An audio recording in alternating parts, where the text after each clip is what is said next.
Bismillahirrahmanirrahim. Kang Supri udah siap? Assalamualaikum warahmatullahi wabarakatuh. Alhamdulillahirabbil alamin. Wassalatu wassalamu ala nabiyina Muhammad wa ala alihi wa ashabihi wa man tabi'ahum bi ihsanin ila yaumiddin. Wa ba'du. Ikhwah sekalian, kita akan lanjutkan pembacaan kitab Riyadhus Shalihin. Kali ini sudah sampai bab 27 tentang bab Allahumma shalli ala nafi. Allahumma inna nas'aluka khairan.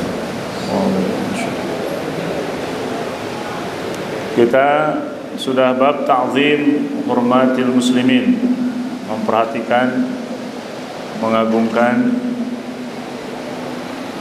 kehormatan orang muslim, wa bayan huquqihim wasyafaqa alaihim wa rahmatihim, juga menerangkan tentang hak-hak dan kasih sayang antara sama muslim. Kali ini hadis yang keempat dari bab dan 230 dari kitab Riyadhus Shalihin. Hadisnya pendek, insyaallah 5 menit atau lebih sedikit kita selesai, ya. Qala al-Imam An-Nawawi rahimahullahu ta'ala wa an Abi Hurairah radhiyallahu anhu, diriwayatkan hadis ini dari Abu Hurairah qala qabbala an-nabiy sallallahu alaihi wasallam al-Hasan ibn Ali radhiyallahu ta'ala anhu. Rasulullah pernah mencium Hasan bin Ali. Hasan bin Ali ini cucu beliau dari Fatimah, putri beliau tercinta Rasulullah sallallahu alaihi wasallam. Hasil pernikahan dari Ali bin Abi Thalib, lahir Hasan dan juga Husain,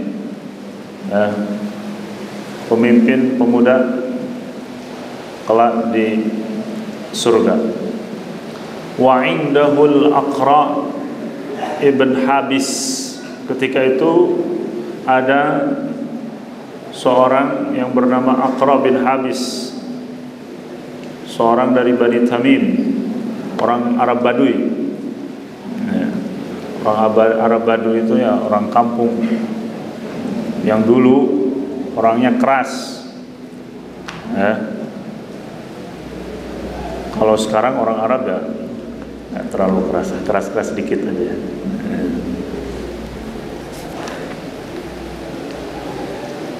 Faqala al-Aqra, ketika melihat hal tersebut, yaitu ketika melihat Rasulullah mencium cucunya Hasan ibn Ali, Aqra mengatakan kepada Rasulullah, ya inna li 'asharatan minal walad, ya Rasulullah, aku memiliki 10 anak.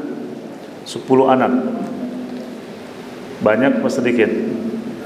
Lumayan banyak. Ma qabbaltu minhum ahada, satu pun tidak ada yang pernah aku cium. Ini punya 10 anak, enggak pernah dicium oleh si Aqra, oleh Aqra bin Habis ini. Fa nadhara ilaihi Rasulullah sallallahu alaihi wasallam, maka Rasulullah melihat kepada Aqra. Faqala, lalu beliau berkata, man la yarham la yurham, orang yang tidak mencintai maka tidak akan dicintai, orang yang tidak mengasihi maka tidak akan dikasihi. Ini hadis ini menerangkan kepada kita bagaimana Rasulullah SAW kasih sayangnya sampai kepada anak-anak. Beliau memperlakukan dengan cinta dan kasih, terutama cucu beliau ini, ya. Dan bukan hanya cucu beliau, anak-anak yang bertemu dengan Rasulullah SAW mendapatkan hal yang sama, bagaimana perhatian beliau. Nah, ini salah satu cara mendidik anak-anak dengan peluk dan cium. Menurut para ahli, kata para ahli di bidangnya, memeluk dan mencium anak itu bisa membantu perkembangan hormon endorfin, dan hormon apa lagi ya satu lagi? Apa? Oksitosin apalah. Yang jelas itu hormonnya, yaitu hormon orang-orang psikolog menyebutnya hormon cinta, kebahagiaan. Artinya ketika seorang anak itu banyak dipeluk dan dicium, maka perkembangan kecerdasannya akan terbantu, ya, dan akan menjadi anak yang banyak anak yang lembut dan mengasihi banyak orang, ya.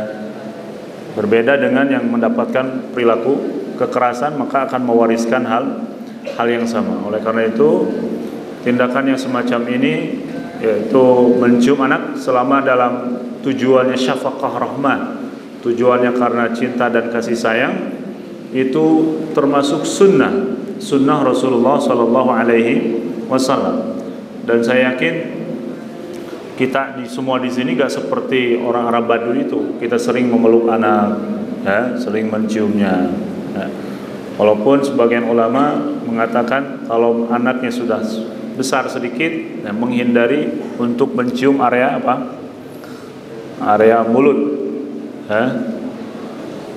Nah, cukup di pipinya saja, apalagi anak orang lain.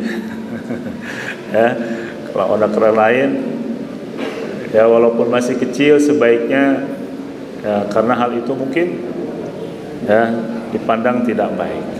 Yang jelas apa yang dilakukan oleh Rasulullah SAW ini adalah bentuk kasih sayang yang ketika kita mengikutinya, insya Allah itu bernilai ibadah karena mengikuti sunnah Rasulullah. Maka banyaklah mencium anak supaya nilai ibadahnya banyak juga, insya Allah, ya. Daripada memarahinya, mendingan dipeluk dan diciumnya. Ya, walaupun suatu saat ada, karena uslub metode dalam pendidikan itu banyak, bukan hanya mencium saja. Tapi di sini kita bercerita tentang bagaimana Rasulullah SAW mengasihi anak-anak dengan ciuman dan pelukan. Mudah-mudahan Allah Subhanahu Wa Taala menganugerahkan kepada kita cinta dan kasih sayang, dan menjadikan anak-anak kita anak-anak yang saleh dan salihat, orang-orang yang berguna bagi bangsa, agama, dan sukses dunia dan akhirat. Bukan hanya anak-anak kita, termasuk anak-anak didik kita.